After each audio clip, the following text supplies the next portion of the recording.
আজ ২রা আগস্ট বিবর্তন আয়োজিত আচার্য প্রণাম অনুষ্ঠানে সকলকে জানাই আন্তরিক অভিনন্দন এবং স্বাগত।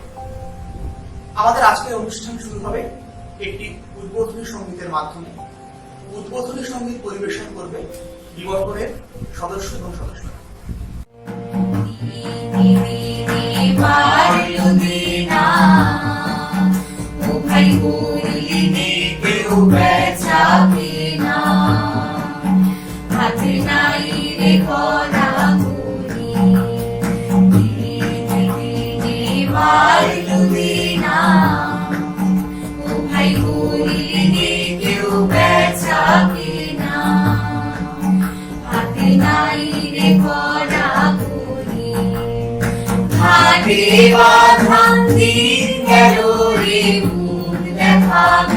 কেমন করে হাতে বাঁধা দিন গেল রে, মুখ দেখাবি কেমন করে। ওরে দে খুলে দে পাল তুলে দে, দে খুলে দে পাল তুলে দে, যা হয় হবে বাঁশি মুড়ি। এবার তোর মরা গানে গান এসেছে, জয় মা বলে ভাষা তুলি। সত্যি পৃথিবীর গভীরতর অসুখ এখন, এবং সেই অসুখের মাঝে কোথাও যেন কেটে গেছে আমাদের জীবনের স্বাভাবিক ছন্দ, থমকে গেছে আমাদের অবকাশের উদযাপন। বাতাসে আজকে এক বিষাদের দিন, তবু বলছি এ সবকিছুই ক্ষণিকের। জানি সারা বিশ্ব জুড়ে চোখ রাখাচ্ছে এক প্রচন্ড আতঙ্ক, তবুও বলছি এই সবকিছুই ক্ষণিকের। কেননা মানুষ বাঁচে পরম বিশ্বাসে, এক ভরপুর সদর্থকতায়। কেমন সেই বিশ্বাস? না, এটা খুব সত্যিকারের কথা যে আমরা জানি রাত্রি নামে পৃথিবীর বুকে, কিন্তু আরো গভীরতর সত্য যেটি, সেটি হলো মানুষ সেই রাত্রি যাপন করে ভোরের বিশ্বাস রূপে। সুতরাং এই সবকিছুর ওপারে আছে সেই শাশ্বত জীবনের হাতছানি। আমরা বিশ্বাস করি পৃথিবী আবার সুস্থ হবে, আমরা বাঁচবো, আর হই হই করে কাটাবো সেই সুস্থ পৃথিবীর সুস্থ দিনগুলো। এ প্রসঙ্গে একটি ঘটনার কথা খুব মনে পড়ছে, সেটি আপনাদের সকলের সঙ্গে একটু ভাগ করে নিই। ঘটনাটা হচ্ছে ইতালি। আমাদের দেশে যখন লকডাউন প্রথম পর্ব শুরু হয়, আপনাদের নিশ্চয়ই মনে আছে, সেই সময় ইতালির অবস্থা ভয়াবহ। প্রতিদিন প্রচুর মানুষ এই করোনায় আক্রান্ত হয়ে মারা যাচ্ছেন, কার্যত মৃত্যু মিছিলে পরিণত হয়েছে গোটা ইতালি। ঠিক সেই সময়ই ইতালির একটি ভিডিও সোশ্যাল মিডিয়ায় ভাইরাল হয়েছে।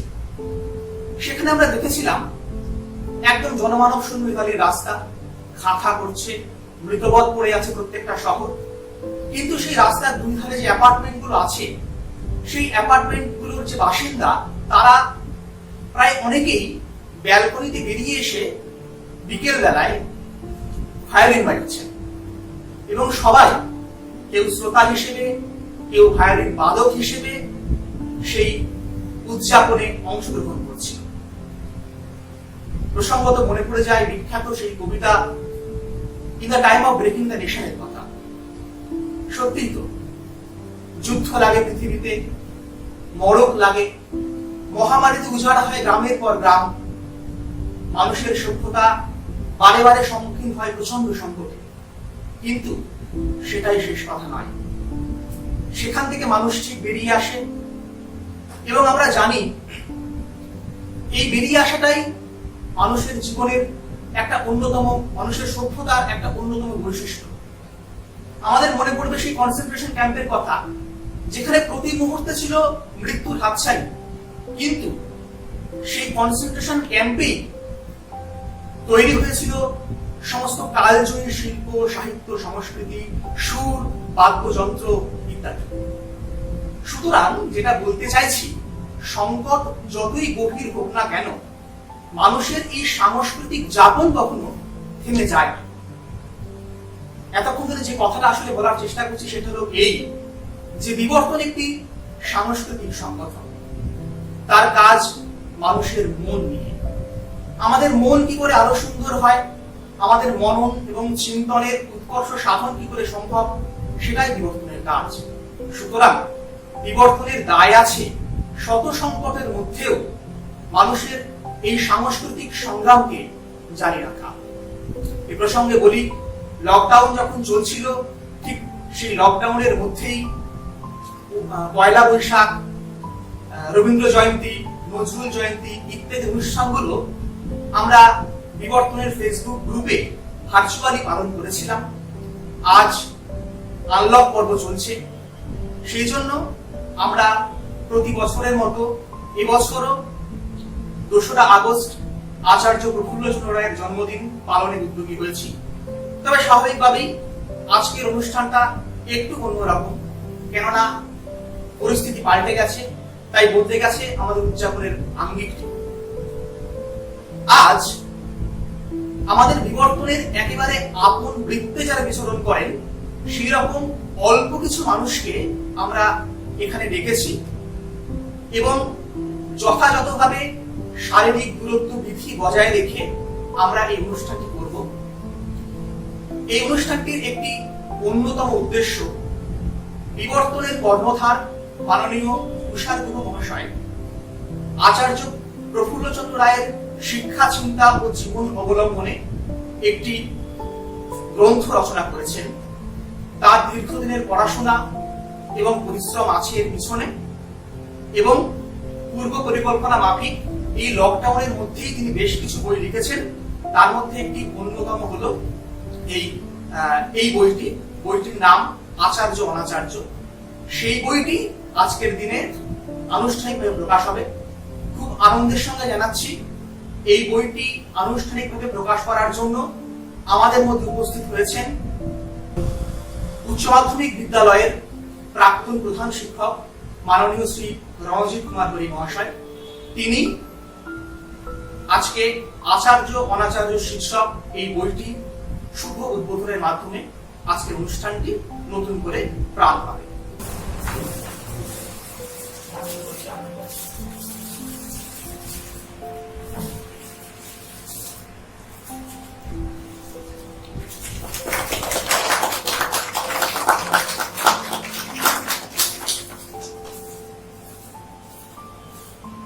আচার্য অনাচার্য বইটি আনুষ্ঠানিক প্রকাশ করলেন মাননীয় শ্রী রণজিৎ কুমার হরি মহাশয়। স্যারকে বিবর্তনের পক্ষ থেকে জানাই অশেষ কৃতজ্ঞতা। মঞ্চে উপস্থিত আছেন আমাদের বিবর্তনের অত্যন্ত কাছের জন শিক্ষক শ্রী চন্দন গায়েন মহাশয়। এবার বিবর্তনের কর্ণধার তথা বইটির লেখক মাননীয় শ্রী তুষার গুহ স্যারের হাতে এবং চন্দন বাবুর হাতে তার এই নবলিখিত বইটি তুলে দেবেন।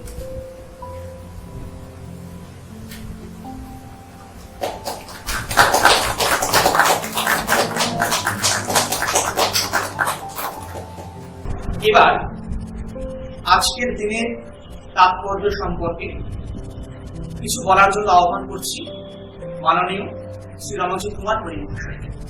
এই বিবর্তনের কর্ণধার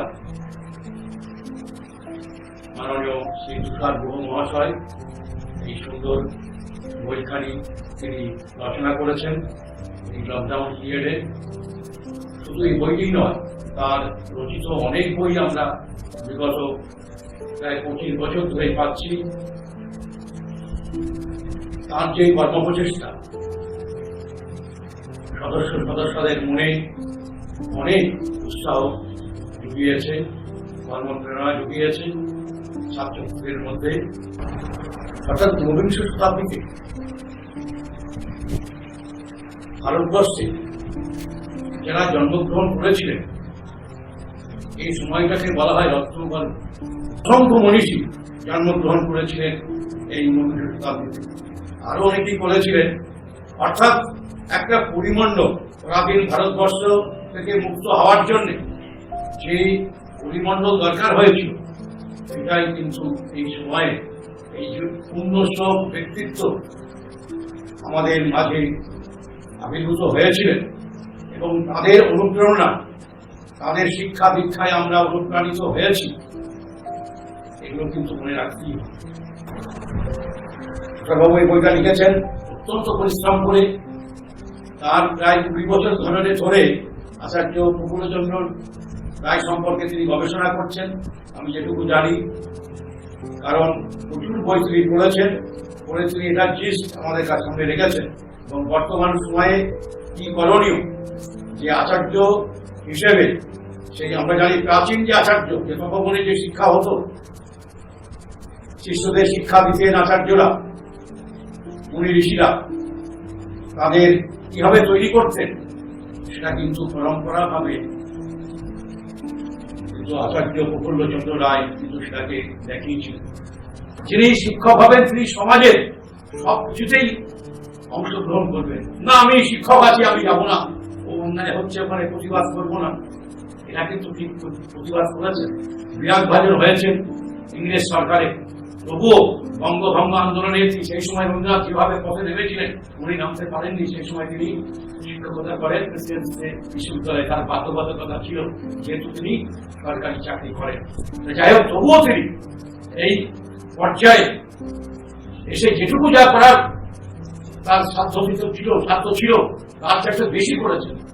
জমিদার বংশে জন্মগ্রহণ করে অত্যন্ত দৃঢ়ভাবে তিনি তার জীবন অতিবাহিত করেছেন, এগুলো ভাবলে অবাক হতে হয়। এবং তার আদর্শ ছাত্র তিনি তৈরি করেছেন। ছাত্র শিক্ষক কি সম্পর্ক হতে পারে, তার জীবন কথা, তার আত্মচরিত না পড়লে আমরা বুঝতে পারবো না। এই বইটা আপনারা অবশ্যই সংগ্রহ করবেন, পড়বেন। তার জীবনের অনেক কিছু এখানে লিপিবদ্ধ আছে, ছাত্র শিক্ষকেদের কথা, আচার্য অনাচার্য যে নাম গ্রহণটা করেছেন, যে আমাদের ডক্টর নীরজ প্রসাদ দাস, ক্ষুদ্র ব্যক্তি, তার শিক্ষক এবং অশিক্ষক বলি আমরা, শিক্ষা এটা তো অনাচার্য, আচার্য অনাচার্য, এই যে পার্থক্যটা কি এটাকে তুলে ধরেছেন কৃষ্ণবাবু তার এই বইয়ের মধ্য দিয়ে। এটা আপনারা অবশ্যই করবেন যে উনি খুব দুঃখ পেয়ে ব্যথাহত চিত্তে লিখেছেন, কারণ সামনে যে আমরা দেখতে পাচ্ছি এই ভোগবাদে দর্শন, ভোগবাদী আমরা হয়ে যাচ্ছি, তার উপর ভিত্তি করেই তিনি লিখেছেন যে অনৈতিক যাদেরকে আমরা অনুসরণ করবো শিক্ষকদের।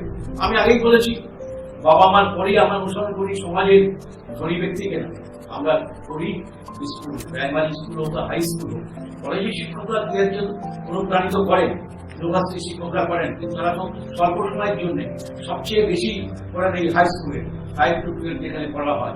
সেই সমস্ত তখন তার মনটা করে ওঠে, মানে শিশু থেকে কিশোর, কৈশোর থেকে যৌবনে যারা যাচ্ছে, তাদের মনের মধ্যে সে আদর্শ, সেই ছবি ভেসে ওঠে, আমি অমুক দিদিমণির মতো হবো, আমি অমুক মাসমশাইয়ের মতো হবো, তাকে ছাপিয়ে যাবো। উদ্দেশ্য তাই, শিক্ষক চান যে ছাত্র তাকে অতিক্রম করবে। ছাত্রের কাছ থেকে পরাজয় হওয়া এর মতো মানে আনন্দ আর কখনই হতে পারে না। যে ছাত্র শিক্ষককে হারিয়ে দিই, তবে সেই প্রথম আচার্য হবে যে ছাত্রের কাছে হার স্বীকার করেও আনন্দে তাকে জড়িয়ে ধরবে। এটাই তো আমাদের প্রাপ্য আজকের দিনে, আজকের এই আচার্যদেবের জন্মদিনে আমাদের এটুকুই প্রাপ্তি যে এই লকডাউনের মধ্য থেকে যে বিবর্তনের আহ্বানে যে আপনার যে সদস্য এখানে উপস্থিত হয়েছেন, তার আদর্শে অনুপ্রাণিত হয়ে এবং নিজের জীবনকে গড়ার জন্য, সেই জন্যে আপনাদের সকলকে আমার অন্তরের অন্তঃস্থল থেকে ধন্যবাদ এবং কৃতজ্ঞতা জানাচ্ছি। এবং আমাকে এই বই উদ্বোধন করতে দিয়ে বিবর্তনের কর্ণধার ও মহাশয় এবং সদস্যরা যেভাবে সম্মান দেখিয়েছেন, তার জন্য আমি ধন্যবাদ ও কৃতজ্ঞতা জানাচ্ছি। নমস্কার। বিবর্তনের পক্ষ থেকে স্যারকে জানাই অশেষ কৃতজ্ঞতা। এবার আজকের দিন ও বিবর্তন সম্পর্কে কিছু কথা বলার জন্য আমরা আহ্বান জানাচ্ছি আমাদের অত্যন্ত কাছের মানুষ শ্রী চন্দন রায় মহাশয়। আজকের এই বিশেষ দিনে যেখানে আচার্য প্রফুল্লচন্দ্র রায়ের জন্মদিন উদযাপন হচ্ছে এবং এই উপলক্ষে তুষারবাবু একটি বই, যেটা আচার্য অনাচার্য শিরোনামে, সেই বইটা আত্মপ্রকাশ করলো। সেটা এই মহতি দিনে আজকে উপস্থিত থাকতে পেরে আমি খুবই আনন্দিত। প্রসঙ্গত বলে রাখি, এই 2রা আগস্ট বিবর্তন প্রতি বছর যথাযথ মর্যাদার সঙ্গে পালন করে চলেছে, কিন্তু এক বিশেষ পরিস্থিতিতে আজকে ছোট করে হলেও আমরা অনুষ্ঠানটা যথাযথ মর্যাদার সঙ্গে পালন করছি। বিবর্তন একটা সুস্থ সামাজিক লক্ষ্য নিয়ে এগিয়ে চলে, তারই অঙ্গ হিসাবে মনীষীদের জীবন চর্চা করা হয় এবং সাপ্তাহিক একটা আলোচনা চক্র প্রতি রবিবার, পাঠচক্রের নাম হিসাবে প্রতি রবিবার এখানে সদস্যরা উপস্থিত থাকেন এবং সেখানে নানা রকম বিষয়ে আলোচনা হয়। যে আলোচনাগুলোতে আমাদের মনন শক্তি শ্রীবৃদ্ধি ঘটে। এই কাজ দীর্ঘদিন ধরে বিবর্তন করে চলেছে এবং আগামী দিনে আরো এই কাজগুলোর অগ্রগতি ঘটবে এই আশা রাখি। আর আজকের এই দিনটার প্রসঙ্গে যেটা বলতে চাই, যে বইটা আজকে প্রকাশ হলো আচার্য অনাচার্য, এই বইটা যখন দাদা লেখা শুরু করেন, তখন যখন পাণ্ডুলিপি আকারে বইটা এগোচ্ছে, আমি দাদার বাড়িতে মাঝে মধ্যেই আসি। তা আমি একটু একটু করে দাদা পড়ার অনুমতি দিতেন, যে এটা কেমন হলো একটু বলুন। আমি পড়তাম, কিছু কিছু জায়গায় পড়েছি। তা আমি বিস্ময়ে অবাক হয়ে গেছি, এই বইটা তৈরি করতে কি অমানসিক পরিশ্রম করতে হয়েছে। এই বইটা 100 পাতার উপরের একটা বই এবং ছোট ছোট প্যারাগ্রাফ করে বইটা লেখা হয়েছে। মানে ভাবতে অবাক লাগে কি অমানসিক পরিশ্রম করে একটা এই বইটাকে দাঁড় করাতে হয়েছে। আমি বেশ কিছু জায়গাগুলো পড়েছি, তা আমি মানে এইটাই উপলব্ধি হয়েছে, বিরাট গভীরতা না থাকলে এবং প্রচন্ড ভালোবাসা না থাকলে এই বইটা এই জায়গায় দাঁড় করানো সম্ভব হতো না। তা এই বইটা আজকে আনুষ্ঠানিক প্রকাশ হলো আজকের এই শুভ দিনে। আমি চাই এই বইটার বহুল প্রচার হোক, এই আশার বাণী রেখে আচার্যদেবকে শ্রদ্ধা জানিয়ে এবং বিবর্তনের এই কর্মসূচি আগামী দিনে আরো সার্থক হোক। আমরা বিবর্তনের যে কর্মধারা চলছে তাতে আরো উদ্বুদ্ধ হই, সুস্থ সমাজ গঠনে আরো আমরা অংশগ্রহণ করি, এই শুভকামনা জানিয়ে আমি সকলকে ধন্যবাদ জানিয়ে আমার সংক্ষিপ্ত বক্তব্য শেষ করি। নমস্কার। বিবর্তনের কর্মকৌশল কি, সেই নিয়ে কিছুটা বললেন মাননীয় শ্রী চন্দন গাইন মহাশয়। এছাড়াও আজকের নবপ্রকাশিত যে বই আচার্য অনাচার্য, সেই বইটি যখন লেখা হচ্ছিল সেই সময় কিছুটা সাক্ষী ছিলেন তিনি, সে নিয়েও কিছুটা স্মৃতিচারণ করলেন। বইটির প্রচারের আশাবাদ প্রকাশ করলেন তিনি। এই সবকিছু মিলিয়ে বিবর্তনের পক্ষ থেকে আমরা তাকে জানাই অশেষ ধন্যবাদ। এবার বিবর্তন সংস্থার কর্ণধার তথা আজকের এই নবপ্রকাশিত আচার্য অনাচার্য পুস্তকের লেখক শ্রী তুষার গুহ বইটি সম্পর্কে এবং আজকের দিন সম্পর্কে কিছু কথা বলবেন। আমরা সেই কথাগুলি শুনে নেব। শ্রী গুহকে তার বক্তব্য রাখার জন্য আবেদন জানাই। উপস্থিত বিবর্তনের সদস্য এবং মঞ্চে উপস্থিত সম্মানীয় শিক্ষক মহাশয় চন্দন গাইন এবং উপস্থিত অভিভাবক প্রতিনিধিদের, বিবর্তনের পক্ষ থেকে আজ এখানে উপস্থিত হওয়ার জন্য আমাদের সাথে সময় দেওয়ার জন্য ধন্যবাদ জ্ঞাপন করে আমি আমার অল্প কিছু কথা বলতে চাই। আজকে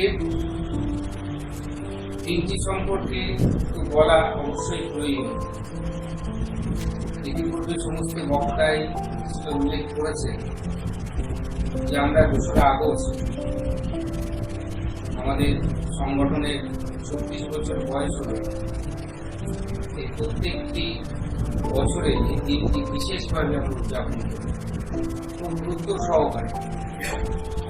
এবং এই দিনে নয় শুধু, মাঝে মধ্যেই প্রফুল্লচন্দ্র রায়, বিদ্যাসাগর, রবীন্দ্রনাথ এ ধরনের মানুষদের আমরা বারবার স্মরণ করি, নানা বিষয় ভিত্তিক আলোচনা সবার আয়োজন। 2রা আগস্ট আমাদের কাছে একটু উল্লেখযোগ্য এই কারণে যে একজন মহান শিক্ষক তিনি কিভাবে সমাজ গঠনের জন্য তার জীবনকে উজাড় করে দিয়ে গেছে, সেই আদর্শ আমরা চর্চা করার সুযোগ পাই, আমরা অনুপ্রাণিত হওয়ার সুযোগটা পাই। তো আমি সেই বিষয় নিয়ে পরবর্তীকালে বলার চেষ্টা করব, বা অন্য কোনো একটা অনুষ্ঠানে আমরা হয়তো বা এসব নিয়ে দীর্ঘ আলোচনা হবে। আজ বিশেষ করে বইটি সম্পর্কে কিছু আলোকপাত আমি করতে চাই।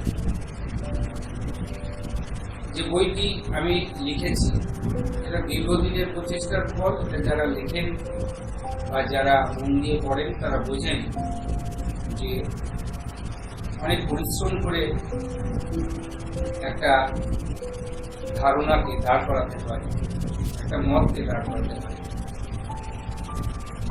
তো আমি পিসিআই সম্পর্কে দীর্ঘদিন ধরে চর্চার ভিতরে আছি, সেগুলো আমি আমার বইয়ে লিখেছি, সেগুলো আমি বলছি না। আমি মূলত বইটি সম্পর্কে বলতে চাই যে বইয়ের বিষয়বস্তু সম্পর্কে বলতে চাই। সেটা হলো যে আমি যখন বইটা লেখা শুরু করেছি তখন তিনি বইয়ের নামকরণ করেছেন, তার সাথে আমার প্রায় আলোচনা হয়, বিভিন্ন বিষয় নিয়ে আলোচনা হয়। তিনি আমার অভিভাবকের মতো, আমার লেখালেখির ক্ষেত্রে তিনি সর্বক্ষণ অনুপ্রেরণা দেন, ডক্টর নীরদ প্রসাদ নাথ।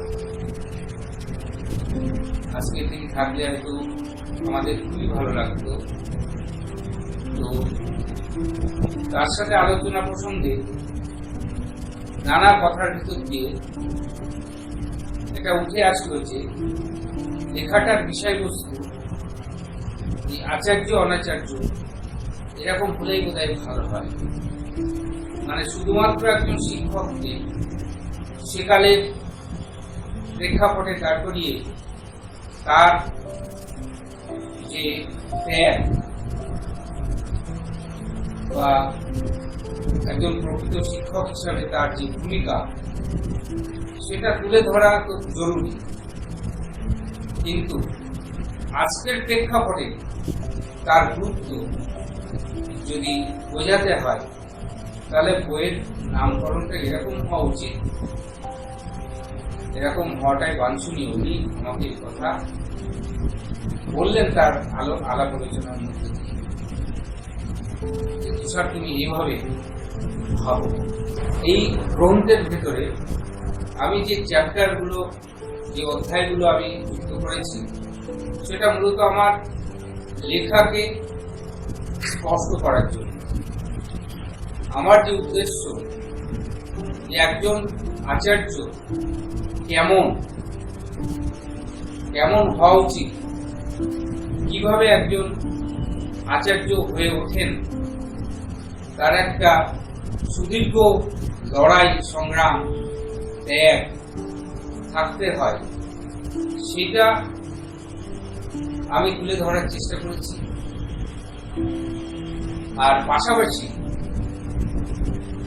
আজকের প্রেক্ষাপটে সেই আচার্যদের যে অনুপস্থিতি সেটাকে তুলে ধরার চেষ্টা করেছি, এই আশায় যে ছাত্র, অভিভাবক এবং শিক্ষক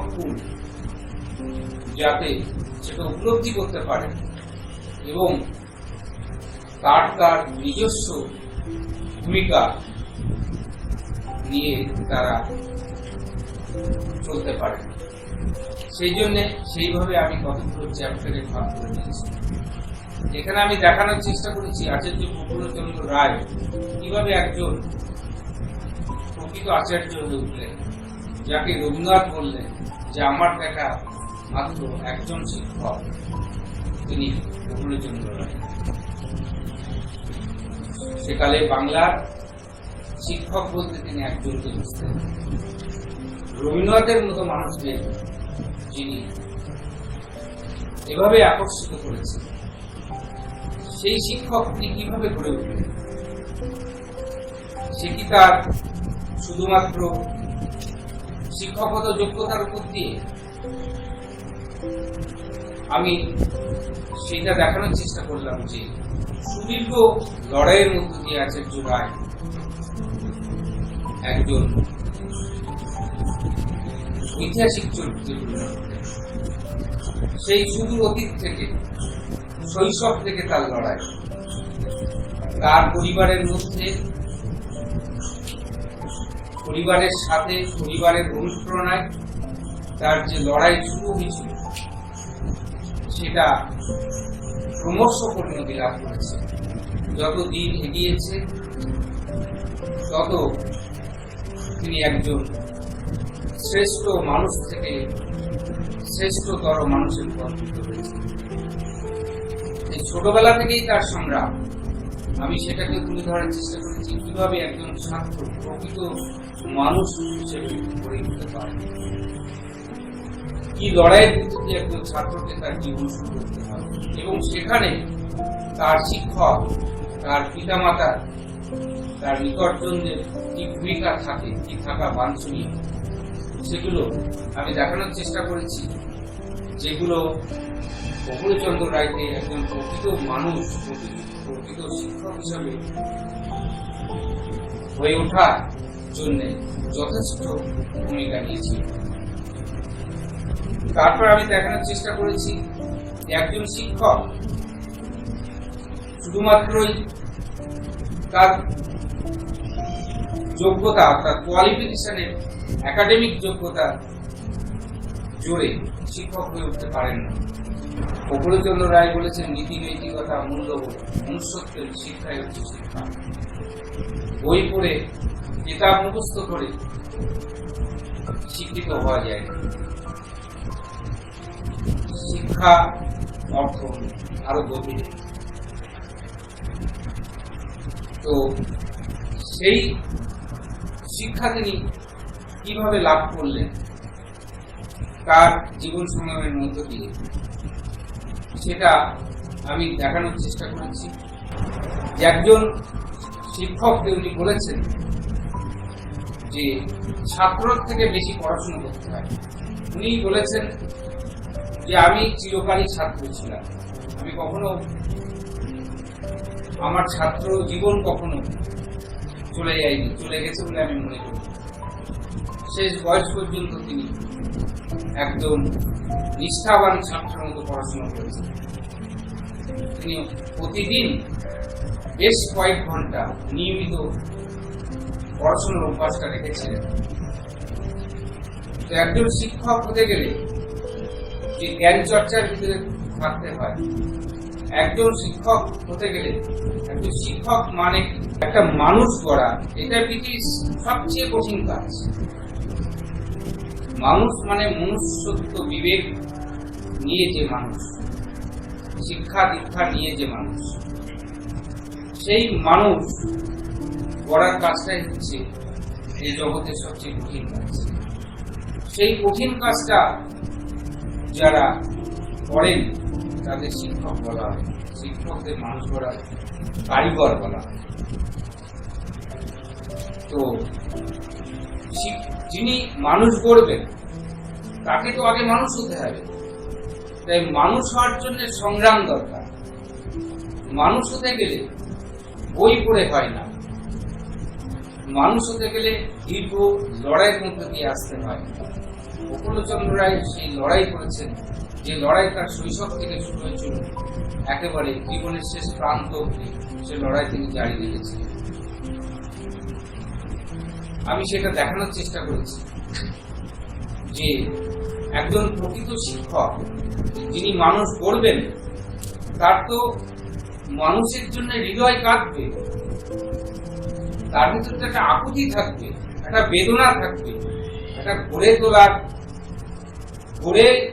তোলার অনুপ্রেরণা থাকবে, তবেই তো একজন মানুষ গড়ে বুঝতে পারবেন তিনি। সেই যন্ত্রণা, সে আকুতি প্রফুল্লচন্দ্র রায়ের মধ্যে ছিল, আমরা দেখেছি। তিনি কখনো কোনো অজুহাতে সমাজের কোনো প্রয়োজনকে তিনি উপেক্ষা করেননি। যখনই দেখেছেন মানুষ দুর্দশায় পড়েছে, যন্ত্রণায় পড়েছে, অভাব দারিদ্র্যে পড়েছে, যখনই দেখেছেন দেশ পরাধীনতার গ্লানিতে, পরাধীনতার জ্বালায় মানুষ জ্বলছে, তখন মানুষের পাশে তিনি এসে দাঁড়িয়েছেন। যখন বন্যায় মানুষ সর্বশান্ত, তিনি তার গবেষণাগার, তার কলেজের চৌকি ছেড়ে ত্রাণের কাজে নেমে পড়েছেন। যখনই দেখেছেন মানুষের মনে অন্ধ কুসংস্কার সমাজকে পিছিয়ে দিচ্ছে, তিনি তার বিরুদ্ধে কথা বলেছেন, কলম ধরেছেন। যেখানে মনুষ্যত্ব, বিবেক প্রশ্ন চিহ্নের সামনে এসে দাঁড়িয়েছে, যেখানে খিদে যন্ত্রণা, সেখানে প্রফুল্লচন্দ্র রায় সামনের সারিতে এসে দাঁড়িয়েছে। কাউকে তোয়াক্কা করেন, কোন সরকারের মুখাপেক্ষি হন, নিজে যেটা ভালো মনে করেছেন তিনি সে কাজে ঝাঁপিয়ে পড়েছেন। যখন শিক্ষকতা করেছেন তিনি বেতনের কথা ভাবেননি, শিক্ষকতার মধ্য দিয়ে তিনি দেশের কথা, দশের কথা ভেবেছেন। শুধু পড়েছেন আর গবেষণাগারে গবেষণা করেছেন তা নয়, তার গবেষণা, তার পড়ানো, তার পড়ার সবকিছু কেন্দ্রবিন্দু মানুষ, মানুষকে নিয়ে তার সবকিছু। তিনি যখন পড়ছেন মানুষের কথাই ভেবে পড়ছেন, তিনি যখন গবেষণা করে গবেষণা করছেন তখন মানুষের কথা ভেবে গবেষণা করছেন। তিনি যখন ক্লাস নিচ্ছেন তখনই তিনি সে মানুষের কথাই ভাবছেন, কি করে এক প্রকৃত মানুষ গড়ে উঠে। প্রচুর উপার্জন করেছেন, সবটাই বিলিয়ে দিয়েছেন মানুষের জন্য।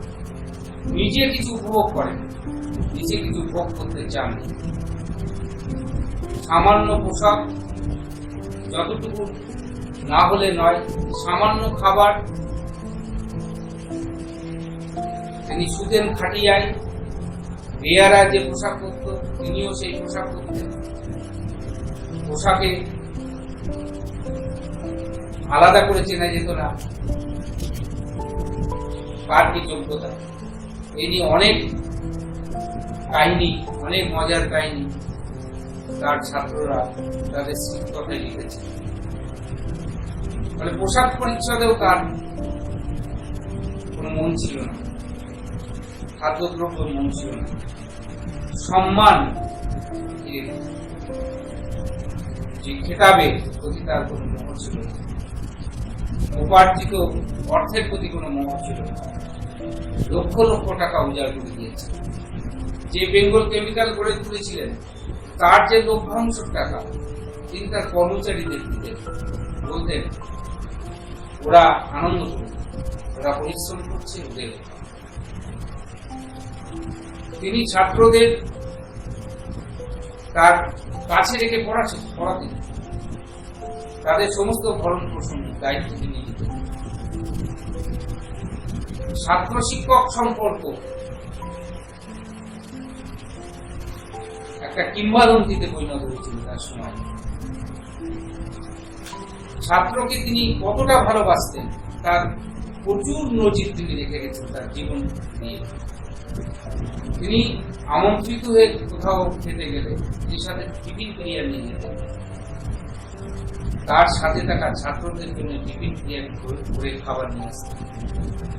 ছাত্র দরদ কোন স্তরে থাকলে এটা হতে পারে। সুতরাং একজন মানুষ, একজন প্রকৃত মানুষ হয়ে উঠতে গেলে, প্রকৃত শিক্ষক হয়ে উঠতে গেলে শুধু কোয়ালিফিকেশন নয়, তাকে এইরকম একটা লড়াই জারি রাখতে হয়। পড়াশুনো, সমাজসেবা, মানুষের স্বাভাবিক বৃদ্ধির ক্ষেত্রে যে বাধা বিঘ্নগুলো আছে, কুসংস্কার ইত্যাদি, দারিদ্র, বন্যা, মহামারী, তখন সেখানে তিনি একেবারে প্রথম সারির কর্মী হিসাবে ঝাঁপিয়ে পড়েছেন। কোনো কিছুকে তিনি উপেক্ষা করেন, তার গবেষণা বা শিক্ষকতার অজুহাত দেখিয়ে তিনি উপেক্ষা করেন। তিনি রাজনীতিতে অংশগ্রহণ করেছেন। বিশ্বে যখন সাম্রাজ্যবাদী শক্তি মাথাচাড়া দিচ্ছে, যখন ফ্যাসিস্ট শক্তি মাথাচাড়া দিচ্ছে, তখন রবীন্দ্রনাথ রমালোর সাথে তিনিও প্রতিবাদে সামিল হয়েছেন। তা মানুষ গড়ে ওঠার যে প্রধান সত্য, মানুষকে ভালোবাসা, সেই জায়গায় তিনি শতভাগ সফল। তার সমগ্র জীবনটাই হচ্ছে তার আমাদের কাছে আদর্শ। তাই এরকম একজন মানুষের যদি চর্চা হয়, তাহলে একালের ছাত্র, শিক্ষক, অভিভাবক নানাভাবে অনুপ্রাণিত হতে পারে। আজকের শিক্ষক, ছাত্র এবং অভিভাবক সবাই একটা বিভ্রান্তিকর চিন্তা ভাবনার ভিতর দিয়ে হচ্ছে। এই কোটি কোটি বেকারের যুগে সবাই তো চাকরি বাকরি পাবে। চাকরি বাকরি পেলেই তো মানুষের জীবনের একমাত্র, যদিও পায় আমরা মনে করি, যুক্তির খাতিরে যদি আমরা ধরেই নিই যে চাকরি যদি একটা মূল্য, তাহলে সেটাই কি আমাদের জীবনের একমাত্র লক্ষ্য? সবকিছুই হয়ে যাবে, উপার্জনের নিশ্চয়তা থাকলে কি সবকিছু হবে? তাহলে মানুষ হওয়ার যে প্রচেষ্টা, সেটা একেবারেই উপেক্ষিত। সেইটা আমি ফিল করি।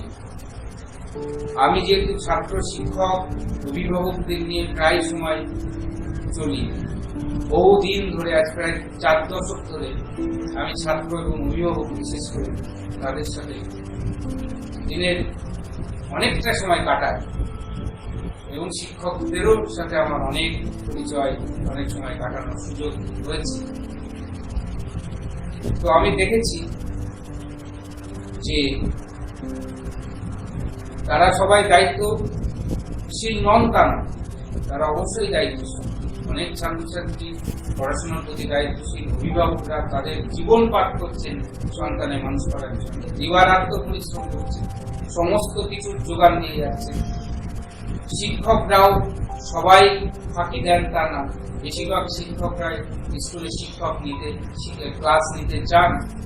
মুসলিমদের কারণে বা অসুখটা খুব গভীরে, নানা কারণে অসুখটা আজকে অনেক গভীরে চলে গেছে বলে ক্লাসে, স্কুলের পঠন পাঠন বিঘ্নিত হচ্ছে।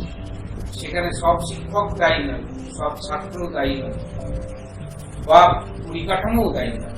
সামগ্রিকভাবে আমাদের যে সমাজ ভোগবাদের পিছনে দৌড়াচ্ছে, প্রতিষ্ঠা পাওয়ার পিছনে দৌড়াচ্ছে, তার চরম নমুনা বা চরম নিদর্শন হচ্ছে ক্লাসের যে চেহারা। কেন এটা বললাম?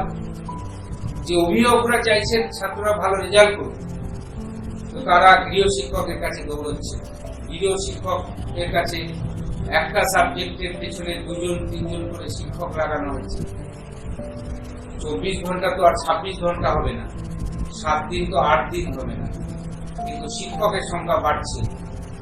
তারা সেই সময়টা স্কুলের সময় থেকে কেটে নিয়ে গৃহ শিক্ষকদের কাছে পাঠাচ্ছে, স্কুলের ক্লাস বিঘ্নিত হচ্ছে।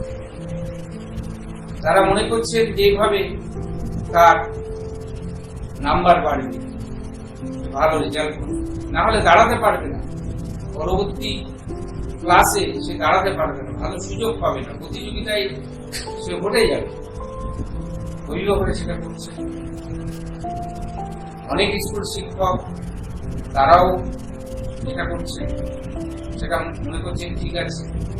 তাদের কাছে যে সবকিছুই গৃহ শিক্ষক নির্ভরতা বেড়েছে। স্কুলের ক্লাসটা আমি এখানে লিখেছি যে স্কুলের ক্লাসটা কিভাবে বিঘ্নিত হচ্ছে। যারা স্কুলের ক্লাস করছে তারা ভাবছে আমাদের গৃহ শিক্ষক আছে, তিনি তো সব। স্কুলের ক্লাসটা তার কাছে গুরুত্ব থাকে না।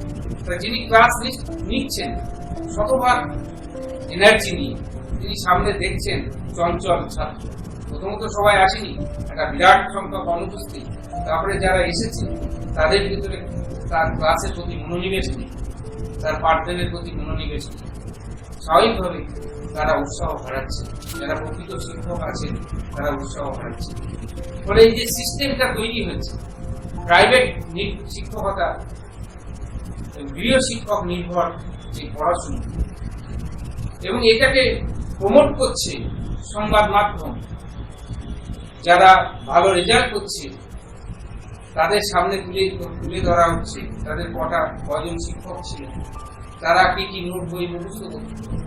এই সব কিছু এমন ভাবে প্রমোট করা হচ্ছে যে একদম নিম্ন স্তর থেকে উচ্চ স্তর, শিক্ষিত থেকে অশিক্ষিত, দরিদ্র থেকে ধনী, সমস্ত স্তরের শিক্ষক, অভিভাবকদের বা ছাত্রদের এমন মানসিকতা তৈরি হচ্ছে, মনে করছে যে আমরা যদি সেই পথে না হাঁটি, যদি ওই নানা প্রকাশনীর বই না কিনি, যদি জঙ্গলখানি গৃহ শিক্ষক না রাখতে পারি, যদি স্কুলের সময় পড়ে যদি সময়টা নষ্ট করে ফেলি, তাহলে আমরা দাঁড়াতে পারবো না। ব্যক্তি বিশেষের কোনো দোষ নেই। আমি এখানে আক্ষেপ করে গৃহ শিক্ষকতা করা শিক্ষকদের কথা বলেছি, অবশ্যই সত্যি। কারণ প্রায় 90-এর দশকের পর থেকে শিক্ষকদের যে বেতন কাঠামো ক্রমশ বাড়তে আজকে যেখানে এসে দাঁড়িয়েছে, যেখানে আজকে আমাদের সমাজে 5, 6, 10 হাজার টাকায় একটা সংসার চলে যায়, 2-3 একটা সংসার চলে যাচ্ছে। তার লক্ষ্য, তার বাচ্চা কাচ্চার পড়াশোনা, তার বাড়ি ঘর দেখভাল, তার পোশাক পরিচ্ছদ, তার সামাজিকতা, ওই 10,000, 5,000, 6,000 এর ভিতরে চলছে। সেখানে একজন শিক্ষক যেখানে 60,000, 70,000, 1 লাখ, 1.5 লক্ষ টাকা মাইনে পাচ্ছে, তাদের কেন চলতে পারে না? সুতরাং সরকার এখন যে পরিমাণ অর্থ শিক্ষকদের দিচ্ছে সেটা যথেষ্ট বলে আমি মনে করি ব্যক্তিগত, এবং আশা করি সবাই তাই মনে করি। তাহলে তাদের কর্মক্ষমতা কেন প্রাইভেট টিউশনের ভেতর দিয়ে কমাবে?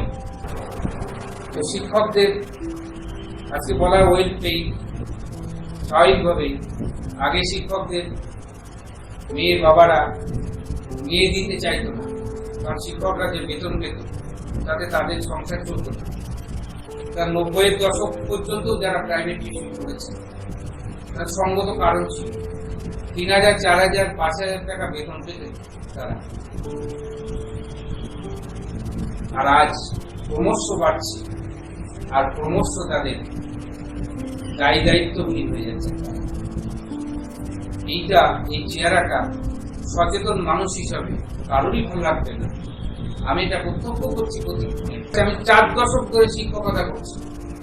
সুতরাং স্কুলের শিক্ষক না হলেও দোষের কি? আমার জীবন কেটে গেল প্রায় ছাত্র অভিভাবকদের নিয়ে।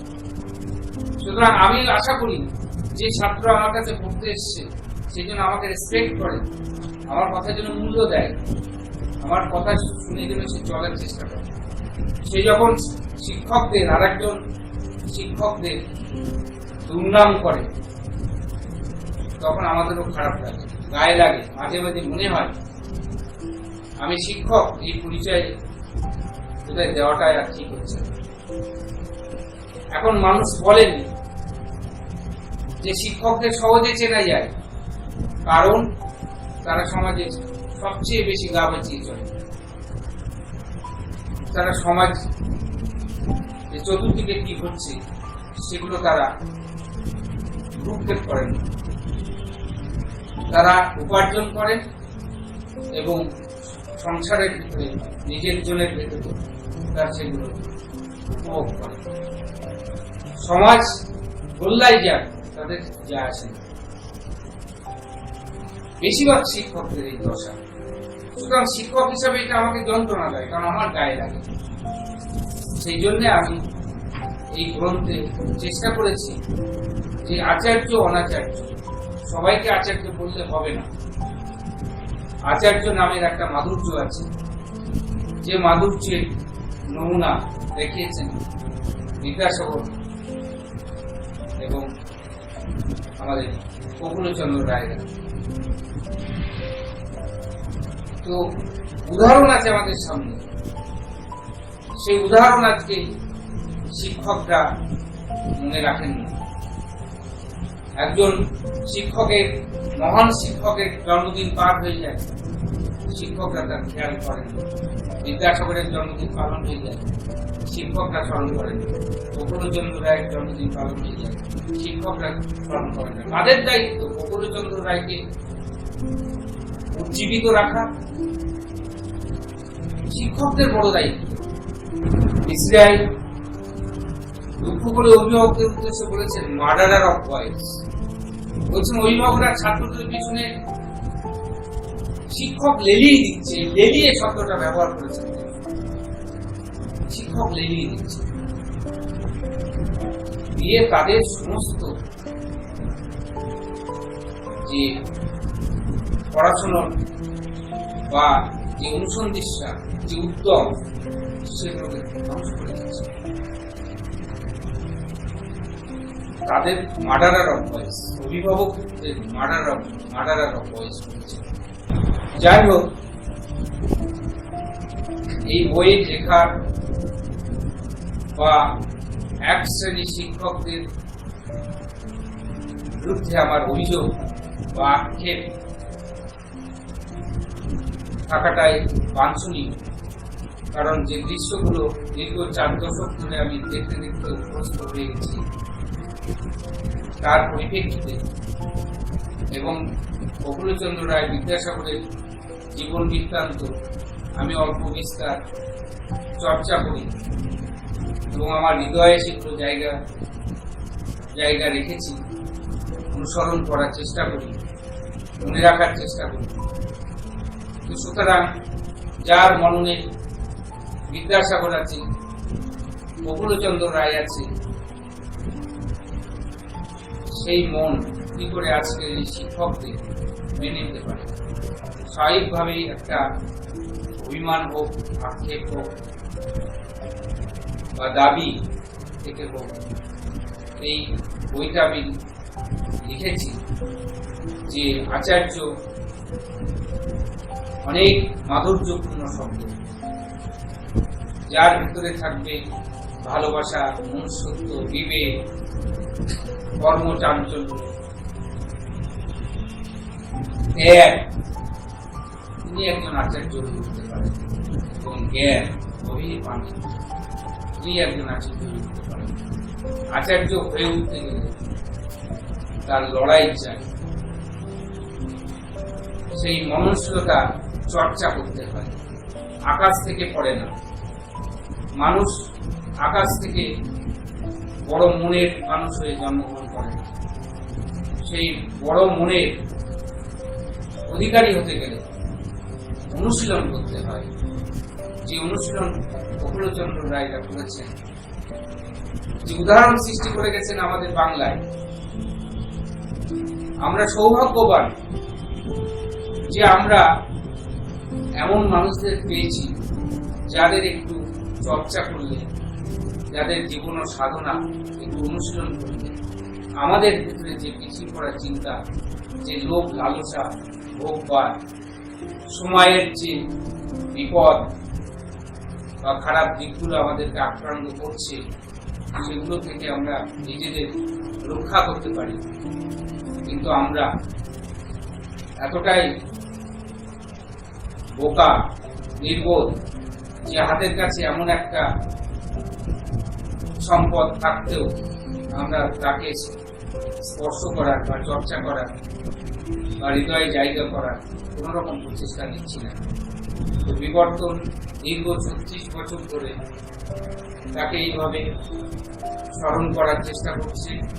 মানুষ হওয়ার সংগ্রামে আমাদেরকে এই চরিত্রগুলো এগিয়ে নিয়ে যেতে পারে, আমরা আত্মসমালোচনা করার সুযোগ পেতে পারি, আমাদের পিছিয়ে পড়ার চিন্তাগুলোকে দূরে সরিয়ে নতুন অনুপ্রেরণায় একটু সদাত্মক ভূমিকা নিতে পারি।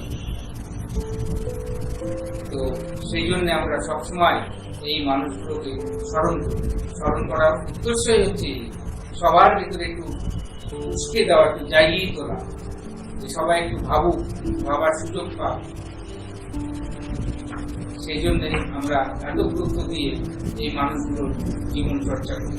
আজকে এখানে উপস্থিত সবাইকে এবং যারা আসতে পারেননি তাদের জন্য আমার আক্ষেপ, কারণ এই পরিস্থিতি সবাইকে ডাকা যায়নি। এভাবে আমি আমার বক্তব্য এখানে শেষ করছি। সবাইকে ধন্যবাদ।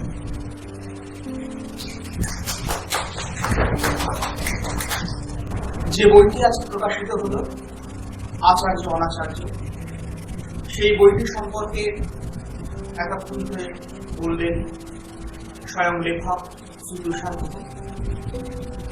আমার অনুষ্ঠানের একেবারে শেষ প্রান্তে এসে পৌঁছেছি।